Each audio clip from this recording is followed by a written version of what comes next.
Hi, I'm Kate, and welcome to the DK Daily Dose.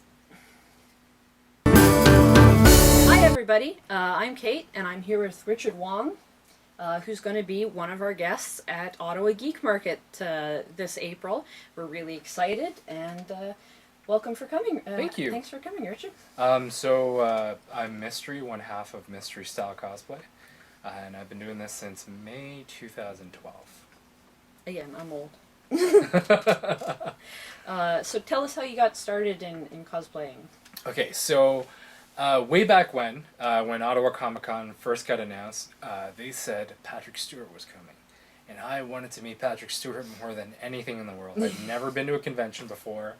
And for me, it was one of those things where I was going to do it once and then never again. So I bought the VIP ticket, Yeah. and I trained hard because I wanted to wear a costume. I figured I paid enough money. I want to get the full experience. Mm-hmm. And I worked out for, I think it was 11 weeks, straight dieting and training and all that stuff. And then Patrick Stewart canceled. Oh. So I don't blame him, but at the same time, it kind of sucked. What didn't suck, though, was going to the convention in costume and getting a lot of love from the audience. Yes. And then they said he's going to be at Fan Expo. Ah, yes.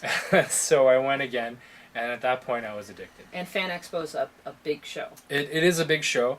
It's a very grand stage, and he canceled again. But Montreal Comic Con, he said he was going to be there, and then sure enough, I got my picture with Patrick Stewart. Yes. I get to meet the man himself. And of course, once you start down the dark path of cosplay, forever will it dominate your destiny. That's right. So, my style of costume is I like to pick costumes that aren't done very often. Captain America is an exception because I get to do a lot of charity work in that costume. Chia visits or Make-A-Wish events, Kids Fest, stuff like that. yes, because Cap is a huge draw. you're involved with the League of Superheroes, I believe? That's correct. Yeah, so we go around the city and we do things like Miracle Treat Day at Dairy Queen, Kids Fest, and the kids really love that character. You know, there's enough costumes out there that are full armored, and so I do the opposite route. I try to work out as hard as I can and do the muscular costumes that a lot of people don't do specifically because they're muscular. So when you're Cap, you get mobbed by the 8-year-olds, and then when you're He-Man, you get mobbed by the children of the 80s. Yeah, the first prop that I made was the Winter Soldier Captain America helmet, and the second set was the He-Man stuff, and this is actually the third thing that I made. Was signed by Stan Lee. Signed by Stan, the man himself. Yeah, so I guess this is one of those things that I've always wanted to do. My Captain America, the comic book costume, didn't have a helmet, didn't have a cowl, so I wanted to create a piece to finish off the costume, and then I created it, got it signed, and I'm never wearing it again. As we do with the signed duality, stuff. Yes. Right? Of our once you hobby. get it signed, you never want to touch it. That's it. Costume retired. So you are going to be one of the judges at the mask. That's right. Yes, and it's the Geek Market's first full mask. I think they've had costume contests before, but this will be the first full mask with different categories and so forth. So. And you'll be judging the mask. That's right. You will be. I believe you're sitting in on our thermoplastics panel. I will if you'll have me. Yeah. Absolutely, Warbla and the terrific thermoplastics town hall, where as many of our guests as possible will be sitting down and discussing how they like to work with Warbla, Wonderflex, other thermoplastics.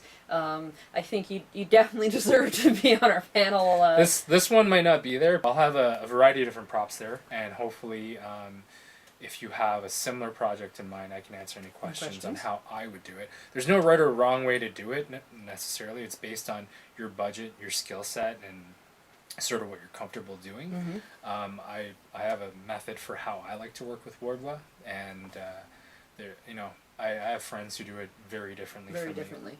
And then also you're going to be doing a workout panel. That's on right. How to get yourself in superhero shape. So I was a personal trainer at Good Life many years ago, and for myself. And I remember at the first Ottawa Comic Con, I was walking around in this spandex costume, and there were a whole bunch of people who weren't dressed up, and they go, "Hey, nice costume. Why aren't you in costume?" And they say, "Well, I don't have the body of a superhero." That's not the point. Yeah. Do you want one? And so this is how you would go about doing it. But that response I got very often, and so I thought, why not teach this in a workshop? And so I thought, hey, this is at worst what could happen. Like, people live longer and Yes. don't need hip replacement I think so. surgery and stuff like that. Cool. So, it's my way of giving back to this community, of bringing a different facet to cosplay that not a lot of people see, because when you see like foam insert muscles, it just doesn't look right on some level.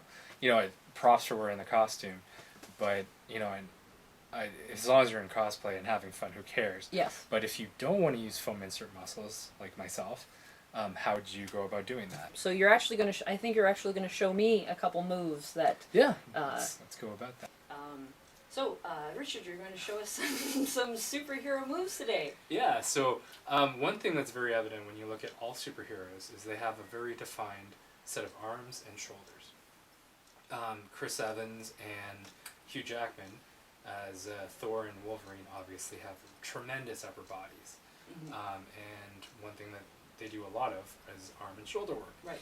But that also extends to women too. So if you look at Halle Berry or Jennifer Garner, Mm-hmm. Storm and Elektra, Mm-hmm. they also have very defined shoulders and arms. And so you can work on that actually at home using an exercise elastic. Oh, okay. And yes. these are available pretty much all over anywhere. the place. Yeah, I've seen them And at they're- Walmart and you know, in super department stores, be it Sports Check, wherever you like, really. Mm-hmm. And these are very, very versatile. So I'm going to show you a tricep workout Okay. and a bicep one with these. So you want to stand on the band, and that creates tension underneath you. Mhm. And then you just want to curl upwards and squeeze your biceps. Now, one thing that people like to do is they like to bring their elbows up when they do this, Mhm. and that takes the emphasis off of the bicep. Oh, okay. So one way you can get around this is by standing your back against the wall, and that prevents your elbows from moving. Press and just curl upwards. Okay. Yeah, because I think in the past I've tended to do something like that. So you don't want to do this. No. You want to keep them at your side. At your side, pinched on your body, Mhm. and then you just want to curl up. Good. And so you want to squeeze right in here when Okay. you do this. And how does that feel? That feels pretty good. Yeah. Yeah. Um, And it's not hard. I'm not like with the band. It's not too bad. yeah. So a couple things you can do is if you stand on with both legs, Okay. and then you, as you move your feet outwards, you're going to create more tension on the band. So if it's okay. too easy, you can adjust the tension in You the just- band, and now it should be more difficult. Yeah, I can feel it's Yeah. So this is one variation of how to do a bicep curl minus a set of dumbbells. right. And you can adjust the resistance, whereas with a dumbbell, you need like a full set of them. Because as you get Because used as to you the weight. progress, or if you change your rep scheme, you need different types of dumbbells, Cool. right? So that's bicep curls. You'll be covering this sort of stuff in your panel, so some Yeah. exercises. So some basic stuff on how to get from sort of beginner body to an advanced body. From the advanced to the elite, it depends on the person specifically. Specifically. But to get from couch potato to the right body type, sort of right To body then take- shape to is then not that difficult. Yeah, to then go to the next level. So I'll be covering what to do actually in the first 4 months of training, which should be enough for someone to get started. To get you off the couch, anyways. That's the hard part. That's the hard part. Right. I don't mind supplying the information as long as you supply the hard work. Right. Well, thank you very much, Richard, and I can't wait to see it. Thank you very much. I'm sure we're going to have an awesome time, and you'll have a table as well. Mhm. You'll be in and around Geek Market all weekend. So. Yep. I'll have some of my props on show, and you can come get a print or see if I have a new business card, collectible Oh yes, business card. your collectible business cards. Yeah. So, awesome. Thank you very much. Thank Bye you. bye.